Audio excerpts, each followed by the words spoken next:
টানা ৫ দিন ধরে ১০ ডিগ্রি সেলসিয়াসে স্থির হয়ে রয়েছে দেশের সর্ব উত্তরের জেলা পঞ্চগড়ের তেঁতুলিয়ায় তাপমাত্রা।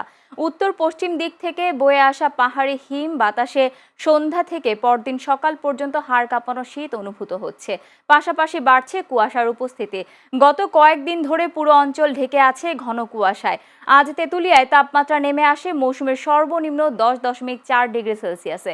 ঘন কুয়াশা ও ঠান্ডায় পঞ্চগড়, নীলফামারী, কুড়িগ্রাম সহ উত্তরের জেলাগুলোতে জনজীবন বিপর্যস্ত হয়ে পড়েছে।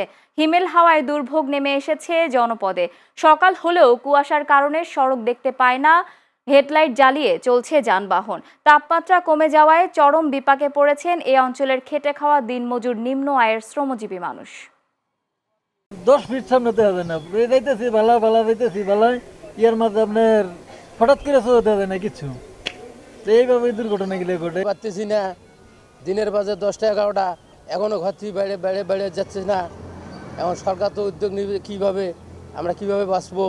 শীত মাত্রা খুব পড়ছে, মানুষ যেমন তেমন গরু ছাগল হাঁস মুরগি নিয়ে, বৃদ্ধ মানুষ নিয়ে খুব অসুবিধাতে আছি। মানুষের দুটো কথা, গরু ছাগলও ঠান্ডাতে খুব সমস্যা হওয়া লাগছে। আর যদি সরকারিভাবে যদি কোনো চিকিৎসা করিলে তার সুবিধা হইতো মানুষের। আমরা খুব শীত পড়েছে, তার জন্য আমরা বাসা থেকে বাইরে যেতে পারি না, ভালো করে স্কুলে যেতে পারি না, খেলাধুলা করতে পারি না। খুব শীতের জন্য আমাদের সত্যি কাজে লেগেছে।